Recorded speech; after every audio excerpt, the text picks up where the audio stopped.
YS Jaganmohan Reddy ప్రభుత్వంలో చేపట్టిన అభివృద్ధి ప్రారంభించిన పథకాలు ప్రాజెక్టులు తామే చేసినట్లు బిల్డప్ ఇవ్వడం ఈ కూటమి ప్రభుత్వానికి పరిపాటిగా మారిందని మాజీ ఎంపీ వైఎస్ఆర్సీపీ పిఠాపురం ఇన్ఛార్జ్ వంగగీత విశ్వనాథ్ విమర్శించారు. పిఠాపురంలో పార్టీ నాయకులు తాజా మాజీ కౌన్సిలర్లతో కలిసి ఏర్పాటు చేసిన మీడియా సమావేశంలో వంగగీత మాట్లాడుతూ స్టీల్ ప్లాంట్, మెడికల్ కాలేజీలు వారే తెచ్చేశామని చెప్పుకుంటున్న కూటమి ప్రభుత్వ నాయకులు వాటికి 2022లోని జగన్మోహన్ రెడ్డి పునాదులు వేశారని, సారంజామా సిద్ధపరిచారని గుర్తెరగాలన్నారు. మొట్టమొదట ప్రజలకి సంబంధించిన అర్హత ఉన్న ఏ ఓటు కూడా ఎట్టి పరిస్థితుల్లోనూ తీయడానికి వీల్లేదు. అదే విధంగా పార్టీ పరంగా కూడా కొంతమందిని టార్గెట్ చేసి కొన్ని ఓట్లను తీసివేయటం జరుగుతుంది. లేదా కొంతమంది మరి ఈ మధ్య కాలంలో మనం చూసాం, ఈ 2024 ఎలక్షన్ తర్వాత ఏ విధంగా ఓటర్ లిస్ట్ లో తప్పులు జరుగుతున్నాయి దేశవ్యాప్తంగా అనేది. లక్షలాది ఓట్లు మరి మాయమయ్యే పరిస్థితులు ఉంటున్నాయి.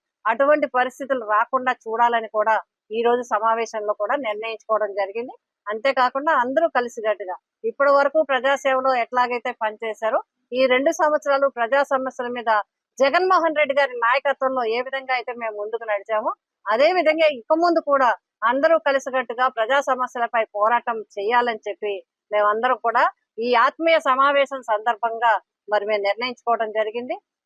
గతం నుంచి కూడా చూసుకున్నట్లయితే మెడికల్ కాలేజీలు మేమే తెచ్చామన్నారు, స్కూల్ బిల్డింగ్లు మేమే తెచ్చామన్నారు, రకరకాలుగా అది మళ్ళీ ఇప్పుడు స్టీల్ ప్లాంట్ దాకా వచ్చింది.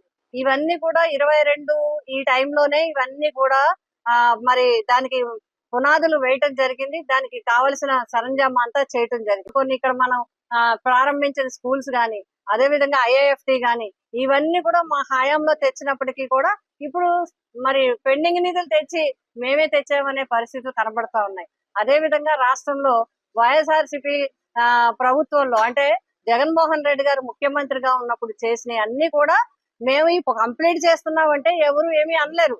ఎందుకంటే తప్పనిసరిగా తర్వాత వచ్చే ప్రభుత్వం కంప్లీట్ చేయాలి. అలా కాకుండా ఇదంతా మేమే తెచ్చామని చెప్పడాన్నే మేము కూడా తప్పు పట్టడం జరుగుతుంది. ఇది కాదు, ఖచ్చితంగా జగన్మోహన్ రెడ్డి గారి యొక్క కృషి ఉంది అని చెప్పి మేము చెప్పడమే కాదు, ప్రజల నుంచి కూడా చెప్తున్నారు, వార్తల్లో కూడా వాస్తవం కూడా